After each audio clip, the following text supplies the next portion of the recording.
Hola, què tal? Benvinguts a Sants i Estalvis, el programa d'hàbits saludables, de nutrició, d'alimentació i d'activitat física de Catalunya Ràdio.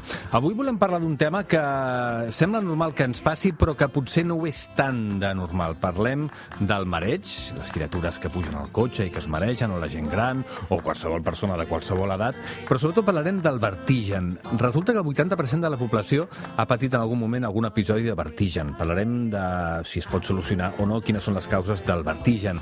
Ho farem amb Santiago Cruchi, que és fisioterapeuta, professor de la Universitat de Lleida, de Girona i de Barcelona, i que és precisament expert en això, en alteracions del sistema vestibular, que és el que té a veure amb l'equilibri, amb el mareig, amb el vertigen, etc.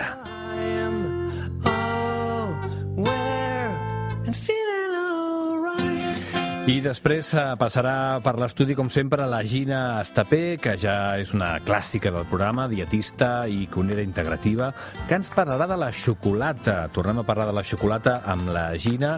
Preguntarem si és saludable, si tota la xocolata negra és igual o no, si ha de ser del 70, del 80, del 90, no ho sé, si n'hem de menjar, quines propietats saludables tindria, etc. I després, evidentment, l'aplicarem en alguna recepta de cuina. Ens ajuda avui el control tècnic el Blai Iniesta. Recordeu que teniu més informació a l'Instagram del programa, @santsiestalvis. Moltíssimes gràcies. Comencem.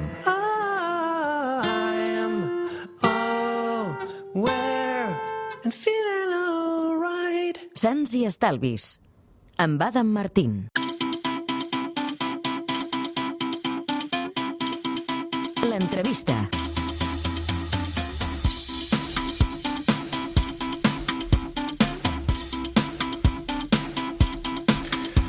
Avui a Sants i Estalvis volem parlar d'una afecció que afecta moltes més persones de les que ens pensem. Normalment tendim a pensar que això només afecta a la gent gran, però en canvi les dades ens diuen el contrari, i l'experiència clínica també. Segons la Societat Espanyola d'Otorrinolaringologia, el 80% de la població ha patit alguna vegada algun episodi de vertigen. Ara que estem parlant de vertigen, tots comencem a pensar sí, conec gent, a mi m'ha passat alguna vegada i tot plegat. Avui volem parlar exactament de què és això del vertigen, quan és normal, si és que és normal en alguna ocasió, i quan no, i com es pot solucionar de manera senzilla o de vegades la cosa és més complexa. Però per contestar totes aquestes preguntes i saber-ne més hem convidat una persona que és experta en aquesta qüestió, que és fisioterapeuta i professor universitari de la Universitat de Lleida, de la de Barcelona i de la de Girona. Santiago Cruchi, ¿qué tal? ¿Cómo estás? Hola, buenas tardes. Muy buenas tardes. ¿He dicho bien tu apellido? Sí, Santiago Cruchi, Menos perfecto. mal, perquè si no hauríem començat molt malament. A ver, explícame un poco. Yo antes de empezar la entrevista te decía, en estos momentos es presidenta del Congreso de los Diputados en España. Meritxell Batet, durante las elecciones, tuvo que dejar la campaña porque tenía síndrome, ¿cómo se llama esto? El síndrome de ¿Menier o vertiginoso? Síndrome, exacto, exactamente. ¿Estamos hablando de lo mismo cuando hablamos de vértigo y este síndrome? Cuando hablamos de síndrome vertiginoso, sí, ahí se engloban, diríamos, distintas lesiones o disfunciones o alteraciones que producen vértigo, y las causas pueden ser muchas. Vale. Lo que es importante es saber cuál es la causa para saber com tratar-la. Dèiem abans que, segons les dades, el 80% de la gent en algun moment o altre de la seva vida l'ha afectat al vertigen. Pero vamos a empezar explicando qué es lo del vértigo, porque muchas veces lo confundimos con el mareo, que no sé si es lo mismo, o con otras cosas que son sensaciones similares, pero igual tienen orígenes distintos y, por lo tanto, seguramente tratamientos distintos, ¿no? Sí.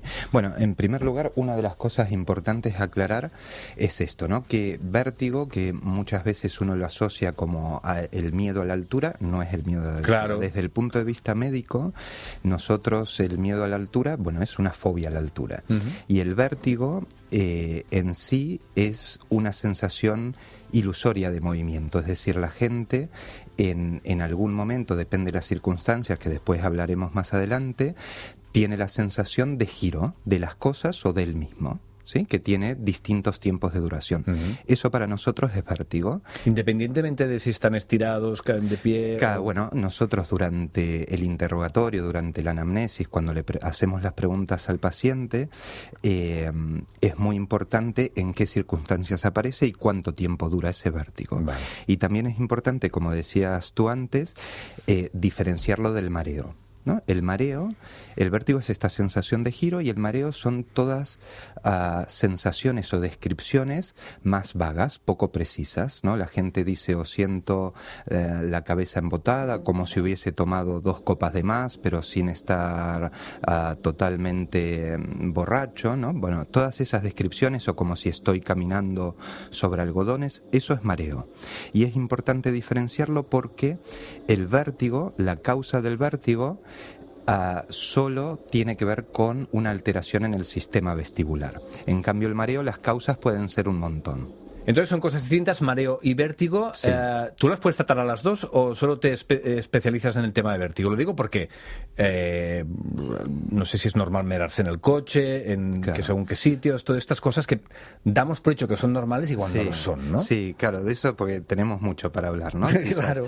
Sí, nosotros diríamos, yo me especializo en la rehabilitación vestibular. En realidad, dentro de la rehabilitación vestibular, los 3 síntomas más importantes o los síntomas guías, como llamamos nosotros, que tratamos en los pacientes, es tanto vértigo, mareo como inestabilidad. ¿Sí? Y claro, a estas situaciones, como tú decías, que uno está acostumbrado o piensa que es normal, pues como esta situación de marearse en el coche, pues no es normal, ¿no? Yo siempre, lo que digo, siempre cuento una experiencia. Cuando apenas vinimos a vivir aquí, a Cataluña, porque yo no soy de aquí, ¿no? Se nota. Estamos aquí Hemos notado que no eres de la Sagrera. Sí. Hace 5 años estamos aquí con mi familia, entonces estuvimos en una reunión, en una cena, y salió el tema, bueno, ¿tú a qué te dedicas? Bueno, entonces mareo, vértigo y tal. Entonces dicen, bueno, yo me mareo en el coche, y de las 8 personas que estábamos en la cena, pues 5 se mareaban. Claro, sí. Entonces la conclusión era, vale, es normal. Es normal. Y le digo, no, que pase mucho no quiere decir que sea normal, ¿no? Yo siempre digo, mal de muchos consuelo de tontos, no. Diríamos, el sistema nervioso central tiene la capacidad y tiene la posibilidad de poder asumir todas las informaciones sensoriales, poder resolverlas y no generar ningún síntoma. Es algo que pasa muy frecuentemente, pero no tiene que pasar. O lo mismo, y esto sucede tanto en niños como en adultos, ¿no? Lo que sucede es que en adultos, porque es diferente la sensación si uno está en el asiento de atrás, muchas personas dicen esto, ¿no? Si yo estoy en el asiento de atrás me mareo mucho. Si voy de acompañante un poco menos, pero si conduzco no. Entonces, como el adulto muchas veces conduce, pues entonces no lo siente. Pero en la situación en que vaya en el asiento de atrás o en otra situación, pues lo va a sentir. O lo mismo en los trenes, ¿no? Yo siempre, también me hace gracia cuando van muy ocupados y hay algún asiento libre que va de espaldas, pues la gente en ese no se sienta, por lo mismo, porque tiene una sensación de mareo. Esa sensación no tiene que estar. O los niños que realmente lo pasan muy mal y tienen que darles medicación y demás cuando hacen alguna excursión con el colegio en un autocar, que lo pasan muy mal y tienen mareos y tienen vómitos, tienen náuseas. Vale, eso no tiene que suceder y se trata y se trabaja y se corrige a la edad que sea, porque es lo mismo tratarlo en una persona, en un niño o en un adulto. Pero es que, claro, la sorpresa es mayúscula porque damos por hecho que es normal que un niño o una niña cuando hace un viaje en coche se maree. No lo es. Entonces, ¿qué es lo que está pasando? Porque si no es normal, es que hay alguna cosa que no funciona correctamente. Sí, exacto. Sí, mira, yo, como decías al principio, no soy profesor y una de las cosas que dicto en la universidad es neurofisiología. Entonces, lo normal que tiene que suceder es cuando yo voy en un medio de transporte, cuando yo estoy en un medio de transporte y este medio de transporte se está desplazando en el espacio, nosotros tenemos distinta información que entra por distintos canales o distintos receptores, ¿no? Uno es la vista, uno es el sentido del equilibrio, que es el sistema vestibular, y otro es el sistema que nosotros llamamos propioceptivo, ¿no? O sea, el contacto de la piel con el asiento. Entonces, en esa situación, ¿qué sucede? La vista le dice al cerebro que está quieto. ¿Por qué? Porque mira el asiento que está justo delante. Entonces, para el cerebro, la vista le dice que uno está quieto. Vale. El sistema propioceptivo de la información de la piel, de los músculos, también me dice que está quieto. Y el sistema vestibular me dice que voy a 120 kilómetros por hora. Entonces, toda esa información llega toda al mismo sitio, a las mismas neuronas, en un área del cerebro que se llama tronco encefálico. Entonces, normalmente si toda la información dice lo mismo, no hay ningún conflicto, ¿sí? Pero en este caso, en donde la vista dice una cosa y el sistema vestibular dice otra, el cerebro no sabe cómo interpretarlo y genera una alteración de esa percepción y produce este síntoma que es desagradable. Entonces, lo que nosotros hacemos, o de lo que se trata, es enseñarle al cerebro cómo tiene que procesar esta información, que al final es muy sencillo. Parece complicado, ¿no? Pues de neuronas y cosas, pero en realidad para el cuerpo es muy sencillo. Explicarle y hacer que toda esta información se integre como corresponde. Por eso uno de los consejos que nos suelen dar es mira hacia la carretera, o cuando vas en un barco mira hacia el horizonte, cosas de este tipo, ¿no? Claro. Darle tu cerebro información a través de los ojos que se corresponda con la información vestibular, ¿no? Exactamente, sí. O mira, una de las cosas que sucede muy habitualmente, ¿no? Es que los padres le bajan la ventanilla del coche al niño, ¿no? Entonces y los padres dicen, no, para que le entre más oxígeno. Entonces yo le digo, no, mire, el 21% de oxígeno que hay fuera es el mismo 21% de oxígeno que hay dentro del coche. Lo que sucede es que entra aire y el viento es otra información más de movimiento. Claro. Entonces, con esa información de movimiento sumada a la vestibular, pues la sensación es un poco menos. Vale. Pero, claro, tú no puedes... Si yo voy a consulta porque te digo que mi hija se marea en el coche, tú no me vas a decir, bueno, pues nada, pues que cuando vais en coche que mire hacia afuera, ¿no? Algún tratamiento habrá posible, claro, ¿no? Sí. Como fisioterapeuta, ¿no? Sí, eso lo que se busca hacer, como decíamos antes, es hacer que toda esta información que tiene relación con el movimiento se integre de una manera correcta. En ese caso en particular, que nosotros a ese síntoma lo llamamos, tiene un nombre, se llama cinetosis o motion sickness en inglés, que sería una sensación de movimiento, ¿no? Lo tratamos a través de ejercicios que hace básicamente en la casa. Y nosotros, pues yo trabajo en el último tiempo, trabajo junto con los ejercicios, pues la realidad virtual, que cada vez se está trabajando más, y con otros sistemas de biofeedback táctil. Pero básicamente el tratamiento es ejercicios, es que es muy sencillo y muy simple. No, es que mola mucho poder decir que tus hijos tienen cinetosis, ¿no? Cinetosis, en vez de decir se marea en el coche. Se marea en el coche y vomita. No, tiene cinetosis y la gente dice, Dios mío, esto es increíble.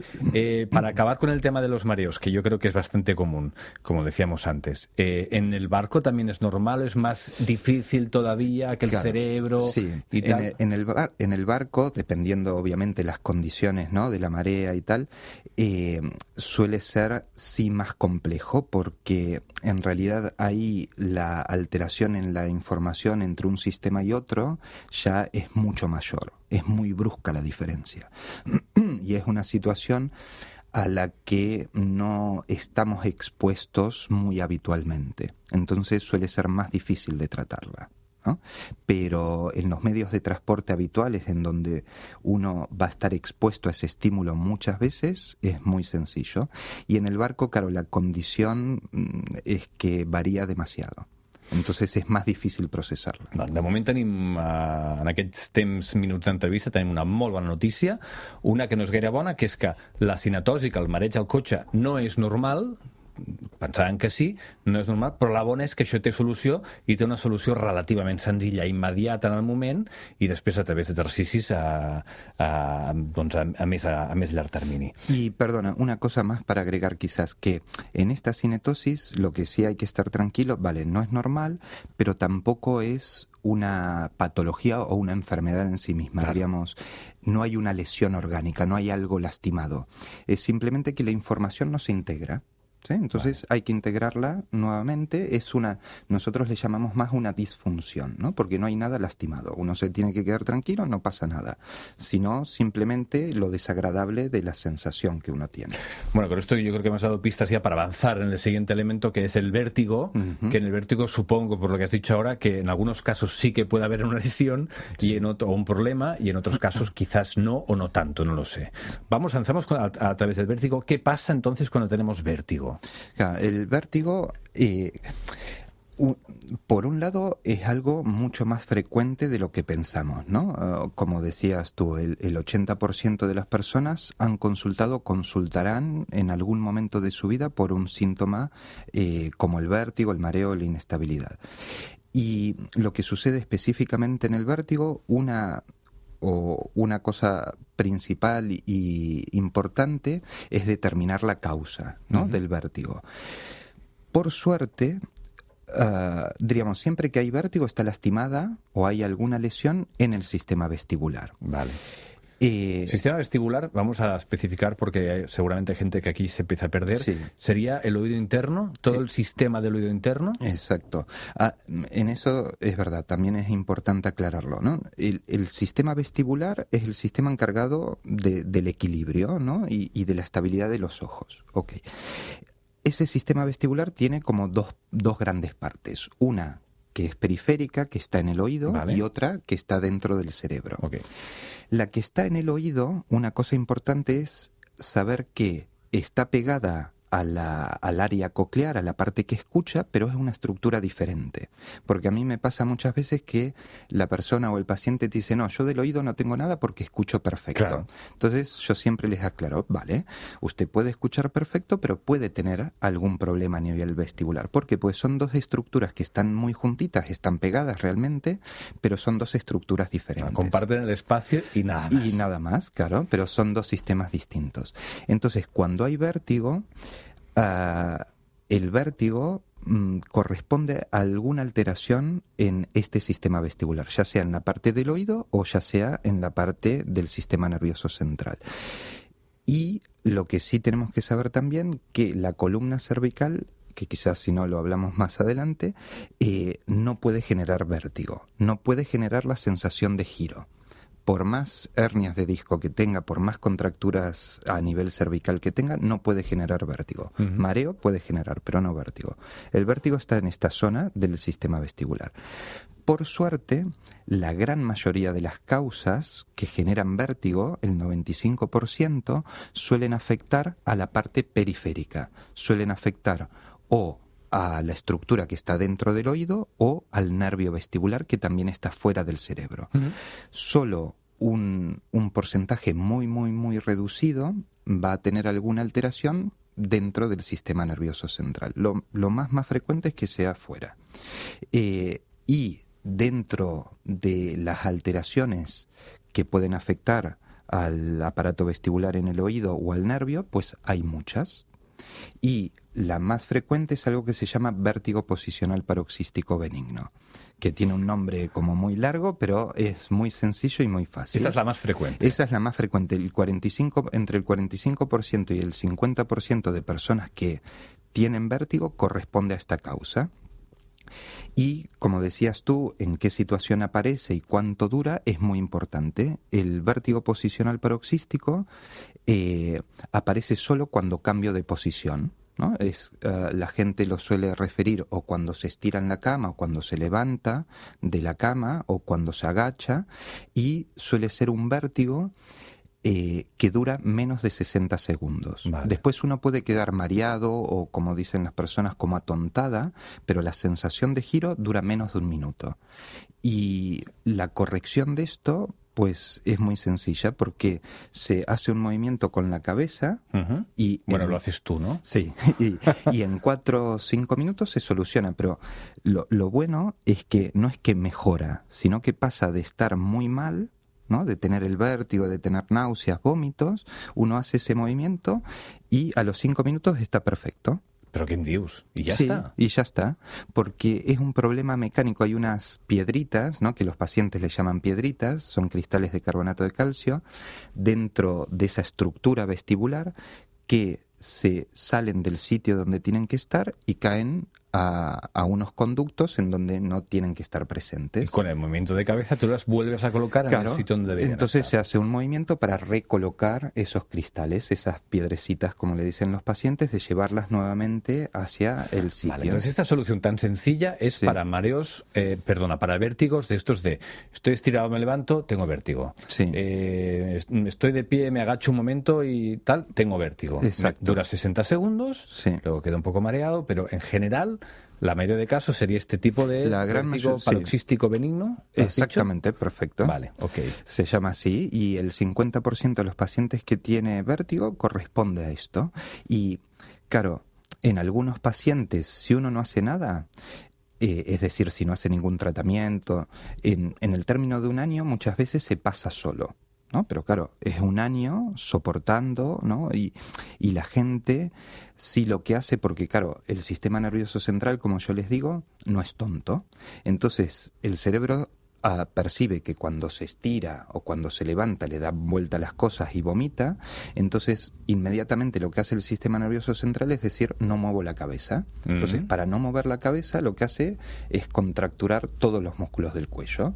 Y sí, es verdad que después tienen dolor cervical, una cervicalgia, pero que es la consecuencia del vértigo. No la causa. No la causa. Entonces, por más que yo haga lo que haga a nivel cervical, el mejor tratamiento de fisioterapia, de osteopatía o de lo que sea, de reeducación postural, como hablábamos antes, no se soluciona. ¿Por qué? Porque la causa está en otro sitio.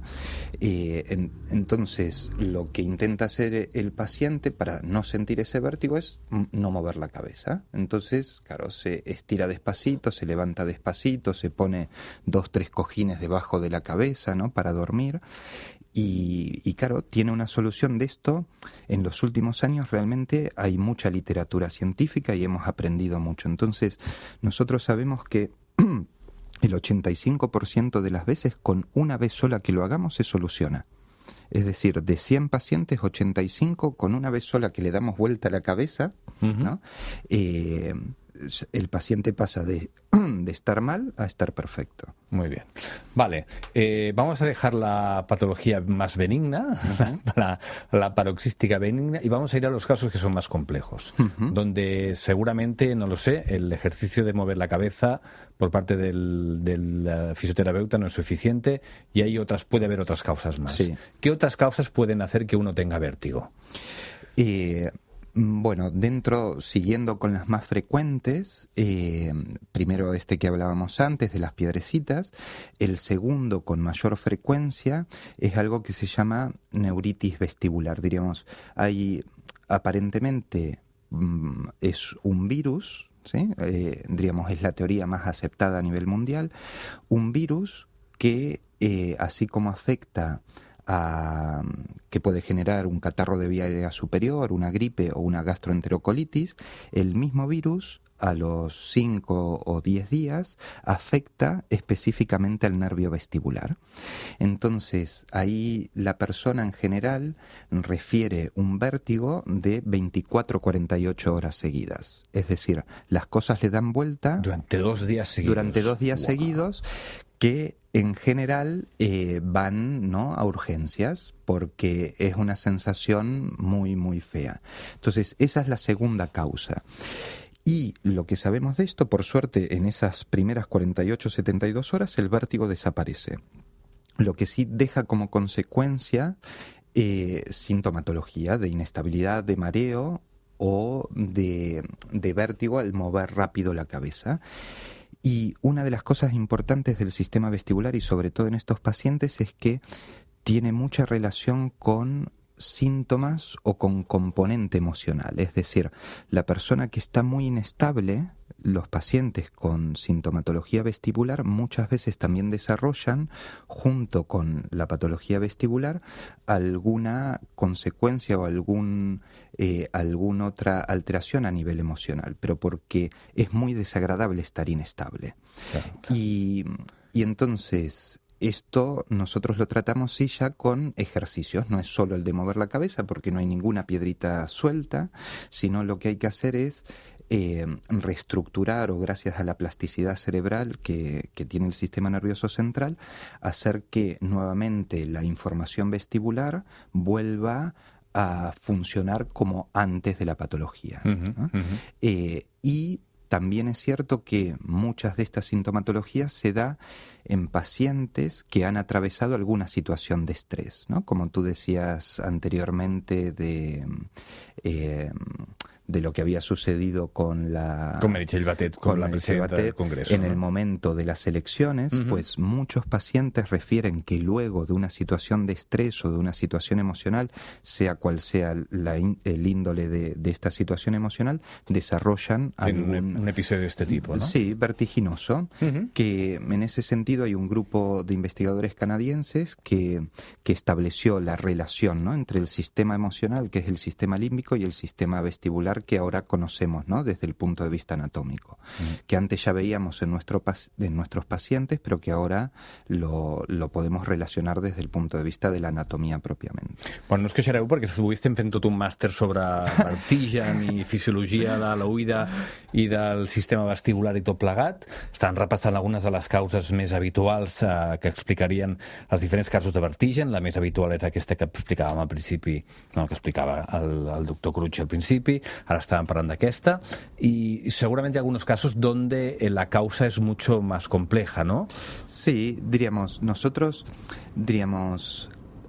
la tercera causa es el Meniere, que esto me gustaría nombrar porque sí, aquí hay una asociación, está la Asociación Española de Enfermos de Meniere, ¿sí?, que trabaja mucho porque, claro, todos estos pacientes de mareos y vértigo, yo siempre digo, claro, suelen sufrir mucho y es un sufrimiento que no se ve, ¿no? Entonces, la gente que está alrededor a veces no comprende, ¿no?, qué es lo que le pasa al paciente o a la persona. Claro, piensas, bueno, estás mareado, te estiras y te relajas, y ya está, ¿no? claro, no es como una fractura de fémur que uno ve que va cojo y entonces, bueno, es lógico que necesite una ayuda, ¿no? Pero estos pacientes con vértigo de mareo, hay veces que no pueden coger el metro o no pueden coger el bus, ¿no? Y tienen que pagar un taxi o están de baja 6, 8 meses o un año, cuando en realidad se podría trabajar y corregir muchísimo antes, ¿no? Entonces, como decías antes, sí, hay patologías, sí, lógicamente mucho más complejas que pueden generar estos síntomas o síntomas similares, y una de las cosas que nosotros siempre tenemos presentes es la posibilidad de una patología central, ¿no? Descartar, ¿no? Sí, que a mí no me gusta hablar mucho porque si no genera como cierto miedo a la persona, que ya de por sí el síntoma es feo, y realmente es muy poco frecuente. Claro, ahí estamos, afecta porcentualmente a muy pocas poca personas, gente, ¿no? y que sepan que cualquier persona que va a visitar a un paciente con este tipo de síntomas, nosotros como profesionales siempre tenemos en la cabeza desde el principio hasta el final de la evaluación, sin decirle nada al paciente lógicamente, pero la posibilidad de que pueda proceder del sistema nervioso central, porque claro, ahí la actuación lógicamente es diferente, no vamos ni a mover la cabeza, ni a darle ejercicios, ni nada, tenemos que saber la causa, pero por suerte es muy poco frecuente. No has hablado en ningún momento de ningún fármaco, y estaba pensando yo en mi madre, que hace unos meses tuvo un episodio de vértigo, que le duró, no lo sé, pero 6 días o 7, fue al médico, le dio no sé qué fármaco y mejoró. Betastina. Bueno, en general, betastina. Hay distintos fármacos, hay algunos como la betastina que no se comercializan mundialmente, en muchos otros países Estados Unidos lo sacó del comercio hace unos 30, 40 años, ¿no? Aquí se sigue utilizando. Pero realmente desde el punto de vista de vértigos y de mareo, en el momento agudo, ¿sí?, es decir, en los primeros días, sí es necesario la utilización de cierta medicación, pero esa medicación nosotros actualmente sabemos, o actualmente ya desde hace unos años, que esa medicación hay que intentar retirarla lo antes posible. ¿Por qué? ¿Por qué? Porque va en contra de la posibilidad de recuperación del paciente, es decir, el proceso de rehabilitación, de volver a hacer a funcionar el sistema vestibular normalmente, esa medicación lo lentece un poco. ¿Por qué? Porque la medicación básicamente es sedante central, hace que el sistema nervioso central se apague un poquito, para no tener tanta sintomatología. Entonces, sí, está muy bien, el médico va a determinar cuál es la duración de ese tratamiento, pero nosotros desde la rehabilitación intentamos que sea el menor tiempo posible, y siempre y cuando se establezca correctamente la causa de ese vértigo. Entonces, ¿esto significa que si nos pasan episodios recurrentes y nos medicamos de manera recurrente, estamos impidiendo una recuperación o dificultando una recuperación real, definitiva? Bien, en realidad, claro, no tiene la misma característica que el uso y abuso de los antibióticos que crea una resistencia para la corrección de la patología en sí, sino que lo que hace sí es enlentecer el proceso natural de recuperación, que muchas veces este proceso natural de recuperación, lo que nosotros hacemos desde la rehabilitación es acelerarlo un poco, ¿sí? Ya el cuerpo se suele encargar de mejorar. Lo que pasa es que en muchas personas, si uno lo deja a la evolución natural, se tarda muchísimo tiempo, y otras personas realmente necesitan un estímulo.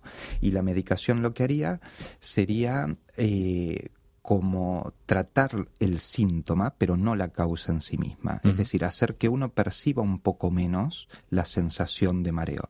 Lo que pasa es que como efectos adversos, esta misma medicación que se da genera inestabilidad y mareo también. Porque es un sedante central. Claro, y cuando ya dejas de estar sedado, vuelves a estar un poco intentando adaptar-te a la situació general, no? Doncs realment tot plegat és un tema molt interessant, tenint en compte que afecta tantes persones de manera puntual o al llarg de les seves vides o de manera més intensa en altres moments de la vida de les persones. Una última qüestió. Para las personas que lo sufren y que todavía no te han venido a visitar, cuando se encuentran en un episodio de vértigo, ¿pueden hacer alguna cosa para sentirse un poco mejor? ¿O tienen que aguantarse y decir que cuando pueda estar estable y me pueda llevar a alguien, voy a ver al doctor? Sí, en realidad no. O sea, cuando tienen un episodio así de vértigo, no hay ninguna estrategia que uno pueda decir, bueno, hago esto y seguramente me calma. En general, lo que sí siempre genera menos sintomatología, que igual las personas lo hacen de manera instintiva, es estar estirada y quieta. O sea, cuanto mayor contacto haya del cuerpo con una superficie que le da esta información propioceptiva, como decíamos antes, pues hace que la sensación de giro sea un poco menor. Pero si hay un episodio agudo de vértigo, lamentablemente el paciente lo padece en ese momento. Pero, bueno, saber que es episódico, ¿no? Muy bien. ¿Te podemos venir a ver dónde? ¿En la Clínica Árvila Magna, por ejemplo? Sí, yo en realidad desde el punto de vista asistencial estoy aquí en Barcelona, en la Clínica Árvila Magna de Quim, que ahí tenemos una unidad de rehabilitación vestibular y yo trabajo la parte, ¿no?, de rehabilitación propiamente, pero también tenemos un equipo de profesionales porque muchas veces estos pacientes, si necesitan una consulta con un psicólogo, con algún otro profesional, pues es una estructura que permite, ¿no?, la colaboración con otros profesionales que también trabajan al paciente con inestabilidad o con mareos. Sí. Molt bé, doncs avui hem après moltes coses més sobre el mareig i el vertigen, sobretot, amb el doctor Santiago Cruig, com diem, fisioterapeuta i professor universitari de la Universitat de Lleida, de Barcelona i de Girona. Muchas gracias. No, gracias a ti. Un placer. Igualmente. Y saludos a todos.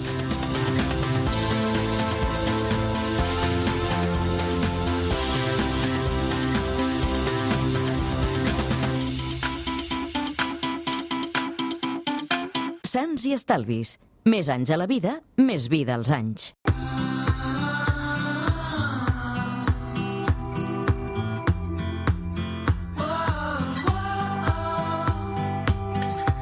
Avui parlem d'aquell aliment que tant estimem, però que ens crea tanta confusió, que és la xocolata. Gina Estapé, què tal, com estàs? Bona tarda. La Gina ja sabeu que és la responsable d'aquesta secció, que és la cuina que cura, i la pregunta és, la xocolata cura? La xocolata pot formar part... Sí que pot formar part d'una dieta saludable, però és saludable en si mateixa o no? Hi ha gent que li angoixa molt la xocolata. Hi ha gent que li angoixa? Clar, t'angoixa perquè en vols menjar més, però no en menges, perquè engreixa, però estic deprimit. No sé, l'associen a moltes... A vegades amb els rotllos. Vaig a menjar xocolata. És veritat que ho fem, això. Amb el rotllo. O a vegades alguna alegria. Em vaig a fotre, potser et fots la dolenta, però una bona presa de xocolata. I de vegades perquè sí. Sí, tirar, perquè sí, estic trist, clar. menjo xocolata. Estic content, menjo xocolata. La xocolata estic sempre és sencer, bona. menjo xocolata. Clar. I si no, fondi de xocolata... Això és perquè el xocolata, quan nosaltres el mengem, ens genera unes respostes a nivell de resposta de plaer, a nivell neuronal, que és el que fa que ens sentim bé. Aleshores, per això, quan estem Genera tristos... endorfines, la genera xocolata. endorfines, no? I fa que aquesta sensació que ens dona de relax, de plaer, i per això quan tenim dels altavajos emocionals, doncs busquem aquestes sensacions. Però pot ser saludable la xocolata? Es pot considerar un aliment saludable? Clar, aquí depèn, perquè si anem al supermercat i mirem els estants de xocolata, la veritat és que fa esgarrifar la de quantitat de varietats, jo al·lucino, que podem trobar de xocolates, no? I, per desgràcia, la majoria no tindrien cabuda dintre del que seria una alimentació saludable. Però sí que és possible que se'n salvi alguna. Molt bé. Aleshores, en què ens hem de fixar? Sobretot amb els ingredients, com sempre, perquè el més important és que tinguin un alt percentatge amb cacau. Que moltes vegades aquí podem jugar amb matisos de paraules, però molta gent diu xocolata negra. Bueno, ja, però una xocolata al 55% d'aspecte també pot semblar negra. I no només ens hem de fixar en el color, sinó que tinguin un alt percentatge en cacau. Quin recomanes tu? Perquè aquí també hi ha gent a partir del 70, a partir del 80%. Per mi, a partir entre un 80, idealment del 85 cap en amunt, però un 80...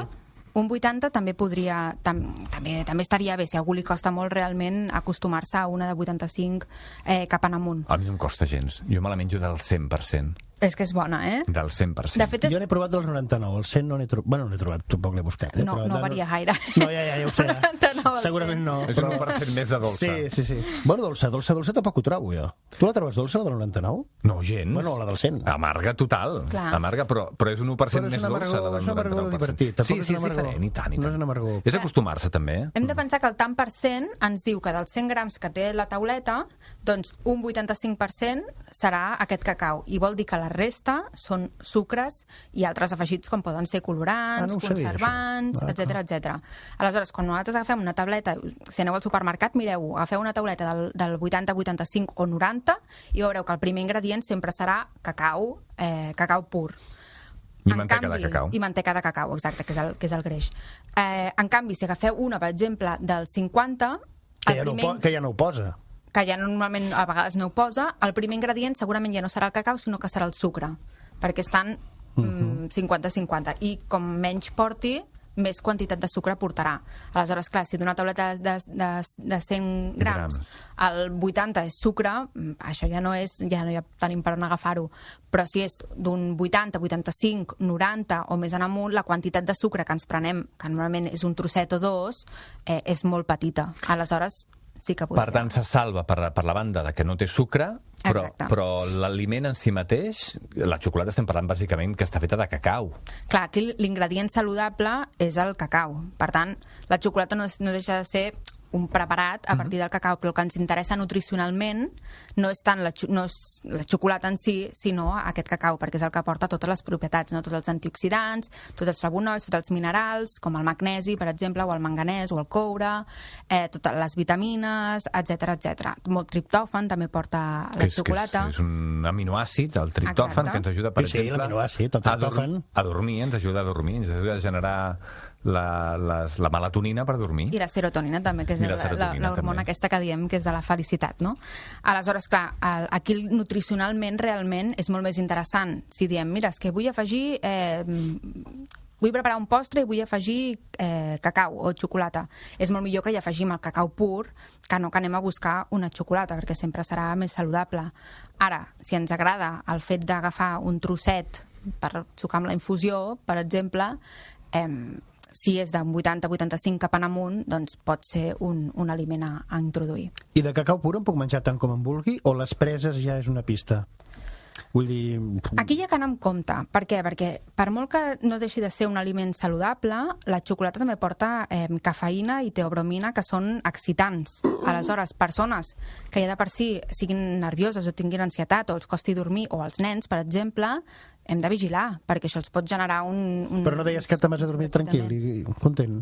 O sigui, o fa dormir o no fa dormir. No, jo dic que el triptòfan feia aquesta funció, no la xocolata, És que el maleït triptòfan, mira que t'ho dic, Deixa els triptòfans. No, ho dic perquè sempre... Mira, això està bé perquè sempre acabem analitzant els nutrients de les coses sense considerar on estan ficats aquests nutrients. I el triptòfan fa una funció, però després la tiagromina i la cafeïna fa la contrària. Exacte. Per tant, per dormir no és una bona opció, tot i que hi ha gent que no els afecta, Però també hi ha gent que es fot un cafè mitja hora abans de dormir i poden dormir perfectament perquè han desenvolupat tolerància. Exacte, això depèn molt de la persona. Però clar, per molt que sigui un aliment saludable, atiborrar-nos de xocolata tampoc seria l'ideal, o de cacau. Vale. O de cocina. O de pollastre. Exacte. O de pastanagues.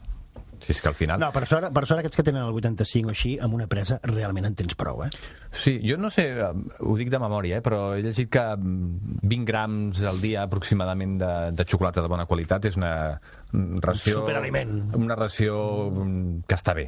Sí. Que 20 grams ve ser, si una tauleta fa 100 grams, doncs mira, una cinquena part. Sí, que normalment equival això a una o dos preses. Exacte. Parlant de la teobromina un segon només, sapigueu que els gossos no poden menjar xocolata perquè són totalment al·lèrgics a la teobromina, que moltes vegades menja xocolata. Els gossos normalment no mengen, però hi ha alguns que són una mica burros i que sí que han perdut l'instint i que sí que mengen. No els doneu xocolata als gossos, perquè ni sucre tampoc, però sobretot xocolata perquè la teobromina els genera efectes molt nocius. Els deixa secs, no? Jo havia sentit que els deixa secs. No ho sé, els efectes no sé quins són, però sí que sé que els gossos no haurien de menjar teobromina, que és un dels ingredients fonamentals del cacau i de la xocolata. Molt bé. Més per tu. Més per mi. Cuinem amb xocolata i amb cacau. Què hem de tenir en compte? Mira, per cuinar amb xocolata jo només us donaré un consell, i és que quan desfem aquesta xocolata al bany Maria, moltes vegades tenim la tendència de fer-ho molt a saco i de posar la olla que toqui, o sigui, el pot que toqui l'aigua. No. I aleshores, és a dir, que ho fem molt bruscament a vegades, i el que hem de fer és que quan nosaltres, per exemple, col·loquem una olla amb aigua, que tampoc cal ficar-ne molta, quan posem el pot o el bol amb la xocolata perquè es desfaci el bany Maria, el que hem d'aconseguir és que aquest bol no estigui tocant amb l'aigua. Per què? Perquè aquesta aigua, quan comenci a bullir, si està tocant el bol, la xocolata agafarà massa temperatura. I això no interessa. Primer perquè estem escalfant massa, i segona perquè també estem fent que propietats que pugui tenir el cacau es puguin perdre amb l'excés d'escalfor. Aleshores, quan cuinem la xocolata, sempre ben lluny de l'aigua. Jo sempre busco un bol que m'encaixi perfectament a l'obertura de la olla, i d'aquesta manera mai m'arribarà a tocar l'aigua. I si després voleu treballar la xocolata per donar-hi formes, aquest procés és molt important per mantenir bé la integritat i els cristalls de la xocolata en perfecte estat. Sí, i també perquè eviteu sempre que us entri aigua dintre el bol on desfeu la xocolata, perquè si no ja l'hem liat. Bueno, l'oli amb aquesta, la manteca o... Sí, no té una miqueta d'oli? Sí, es separa, es talla, com si diguéssim. Molt bé, doncs aquesta és la recomanació que fa la gent amb la xocolata. Per tant, sabem que una xocolata de més del 80-85% ens la podem menjar amb tota la tranquil·litat del món, sense patir per si ens engreixarem, per si no sé què, no sé quantos. De menys qualitat, aleshores sí que estem parlant d'un aliment que no seria recomanable, ni molt menys, ni tan sols pels moments d'aquests que estim... Bueno, en aquests moments que estan deprimits és igual, menja el que vulguis. Però en general, escolta, vaig a celebrar alguna cosa? Agafa una xocolata de bona qualitat. Estic trista o trist per alguna cosa? Agafa una xocolata de bona qualitat. Exacte. Vull menjar xocolata perquè sí? Agafa una xocolata de bona qualitat. Què farem amb la xocolata? Una recepta? Farem una recepta. Molt bé.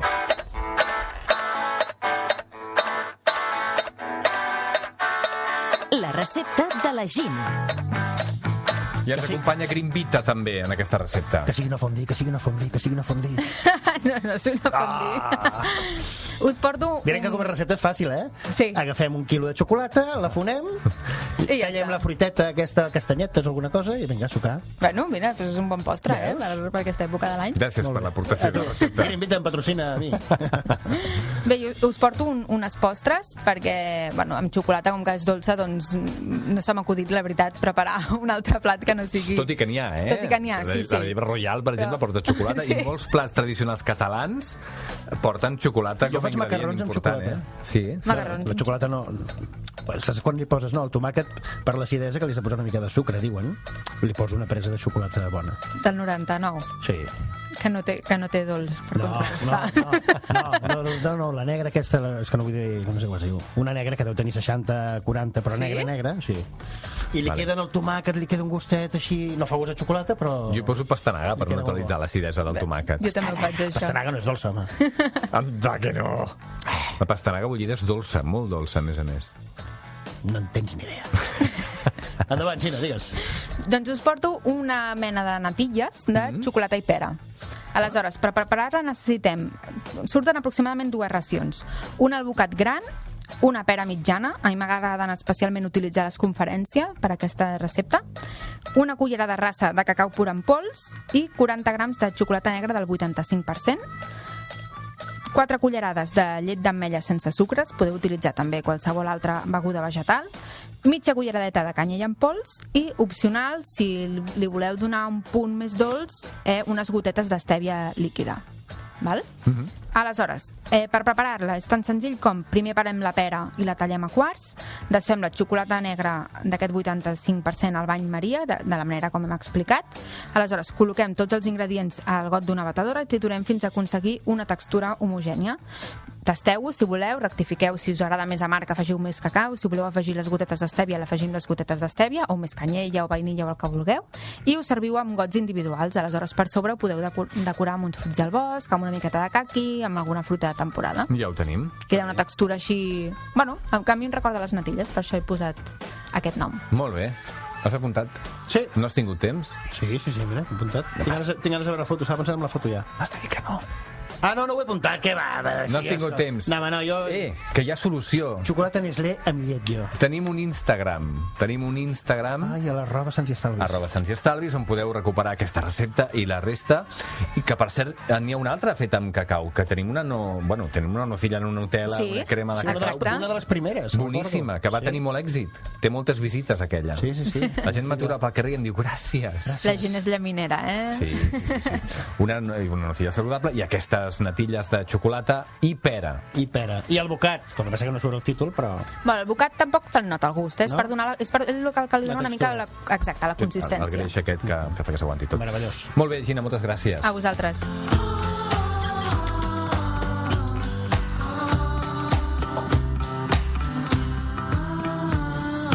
Sants i Estalvis, amb Adam Martín.